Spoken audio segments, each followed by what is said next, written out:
Let's talk about the house of Xerjoff. Let's make a list and rate the fragrances that I have in my collection currently from this house. I never was a big fan of Xerjoff, but in the past years, I actually started to enjoy some of their fragrances. I do actually love some of those fragrances, but let's say the general feeling about this house is somewhat in the middle. Not too very fond, but not very disappointed. So I'm gonna rate 12 fragrances that I currently own in my collection. I'm gonna start with, let's say, my least favorite. And my least favorite is this one, called Luna.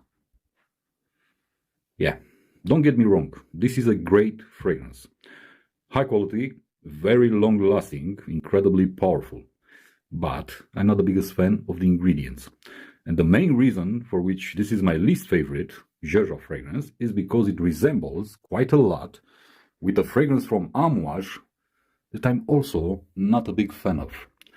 And I'm talking about this one, Overture Man. Yeah, I know a lot of people are praising this fragrance to be extraordinary, to be something fantastic. To me, it isn't. And saying this, Luna from Xerjoff is actually, on my skin and to my nose, a very oomphed up version of Amouage Overture Man. This is stronger, this is much more powerful, and even much better performing than Overture Man. So this is why I don't really enjoy this one. I don't really enjoy the leather accord found inside Luna from Xerjoff, as I don't enjoy it also in Overture Man from Amouage. So my number 12 spot, Luna. Let's go to number 11. And on number 11, again, a very hyped up fragrance in the community, the so-called community.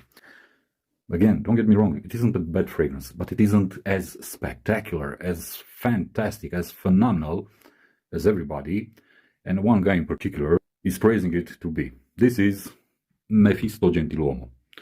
A very good summer scent, a very good hot weather scent, very good performance, but, and this is my major gripe with this fragrance, it brings nothing new to the table compared to the original Mefisto, which I actually prefer to this one. Supposedly, this one should have some added lavender note inside.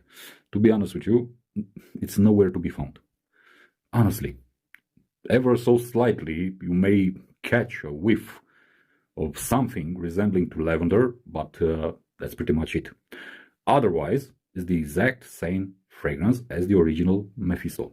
Good performance, manly scent, very versatile, very easy to wear, but not worth the hype, at least the artificial hype. On its own, it's a great fragrance. But if you look to what others have to say about it, and you get easily influenced, then you might actually regret the purchase.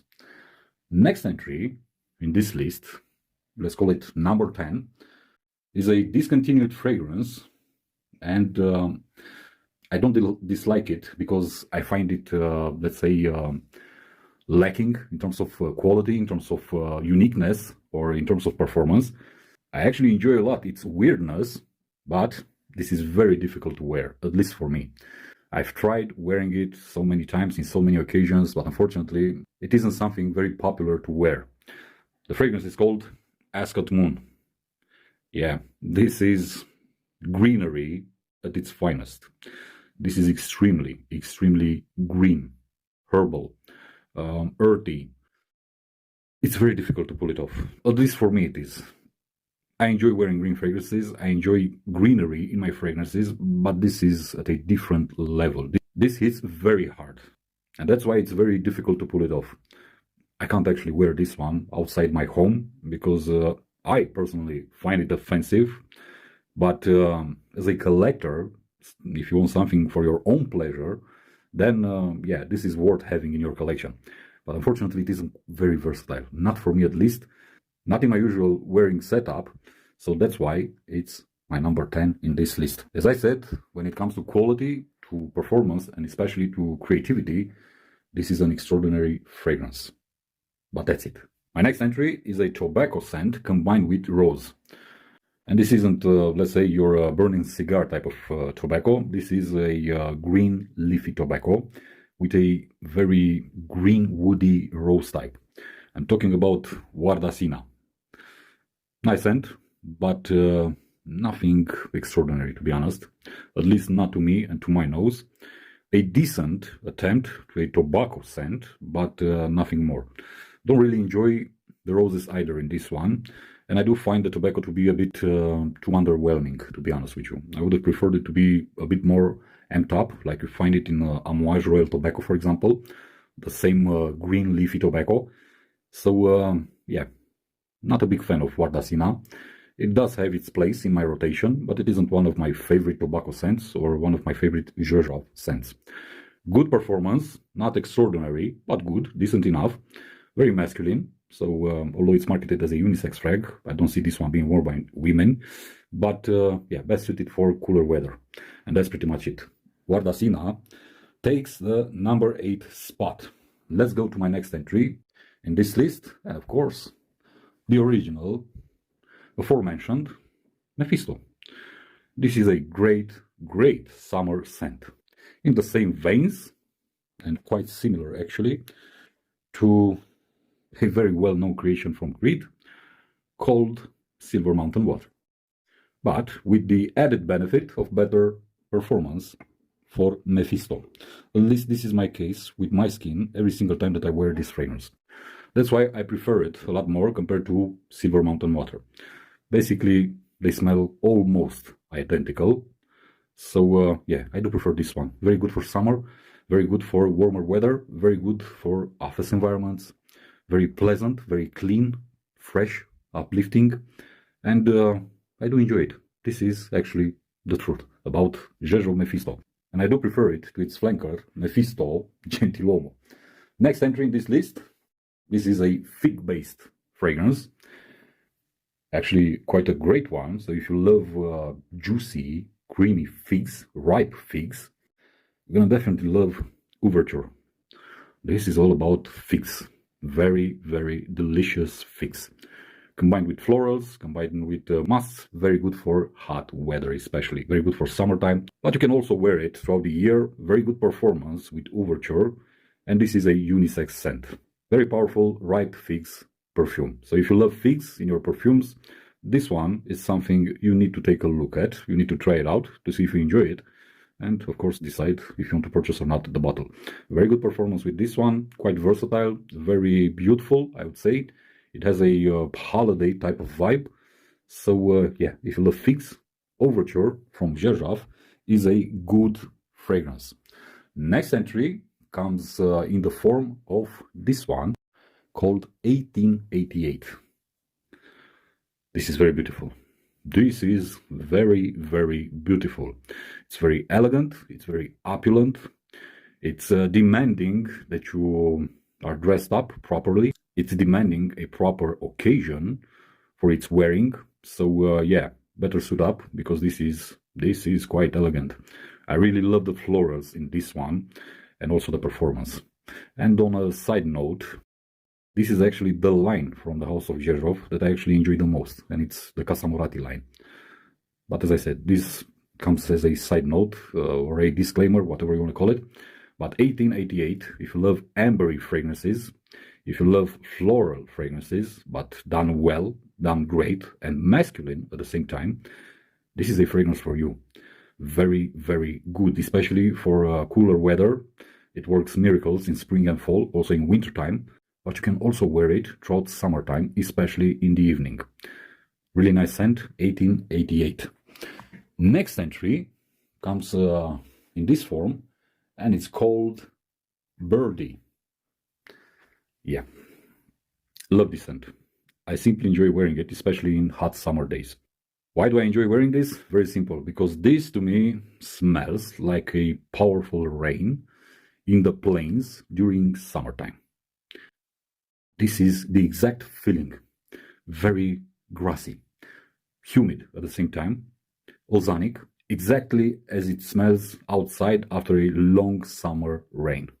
Very nice smell, very good performance also with Birdie in terms of longevity, not in terms of projection. It sits a bit closer to the skin, but it doesn't bother me. Very versatile, you can wear it also throughout the year, and it's very unique, at least for me. Birdie And let's go to the next one. The next one is this one called Done. Beautiful, gentlemanly scent. Love it. Love the smokiness, love the suede inside this one, love the boozy accords. This gives you the impression that you are in a very sumptuous lounge for gentlemen. This is how it smells.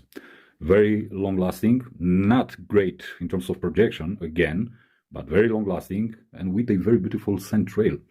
So, very good for, let's say, formal, semi-formal occasions, very good for events, very unique, very high quality at the same time, and quite versatile if you ask me. Done. Let's go to my number 3. On my third position in this list comes this fragrance. This is called Xerjoff from the Casa Moratti line, and this is a very beautiful fragrance. I love wearing this one, especially in cooler weather, spring, fall, and winter time. I love the plum inside this one. I love the ambery accords. I love the woodiness. I love the floral aspects. This is very complex, very well blended, very beautiful, very powerful, and very long lasting at the same time. Also very versatile. But this depends on you when and how you want to wear it. Simply beautiful, in my opinion. Xerjoff, my number 3 spot in this list. My number 2 spot is this one, called Amabile. This is about green apple and cardamom. I love it. I love this combination of elements. I love these 2 ingredients in perfumery. I'm a sucker for green apple and especially cardamom. And here you get both of them in something very delicious, yet very fizzy and spicy at the same time. Very good quality, very nice scent, very good performance also with Amabile.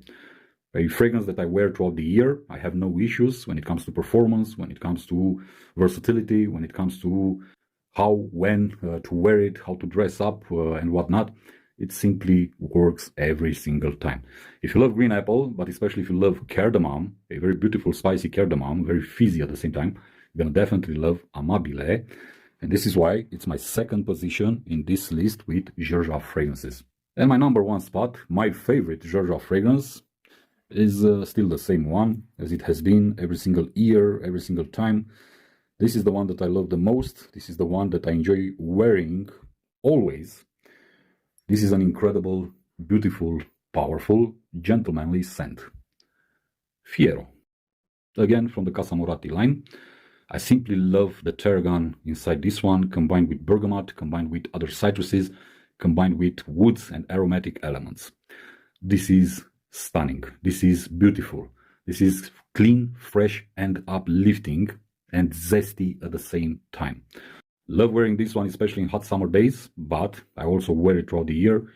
A great masculine scent, a great office scent, a great event scent, if you want. So no issues when it comes to versatility. Also, although this is a citrusy type of fragrance, a citrus aromatic, this has very good performance. So if you're looking for something like this, look no further. Fiero is the fragrance that you need. Again, I love the bergamot and tarragon combo. It's simply gorgeous. And this is one of my top 3 summer scents. I simply love wearing this one in extreme heat. So there you have it. This is my list. This is my rating of my Xerjoff fragrances that I currently have in my collection. These are my preferences, so keep this in mind. You may have other preferences, you may have other tastes, but from where I stand and from my experience, this is how I rate my Xerjoff fragrances.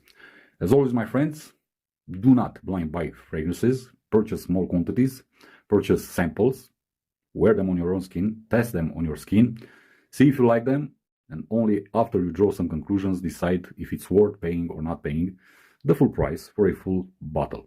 As always, thank you for watching, thank you for your attention. I'm going to see you in the next one. Be safe, be good. Peace.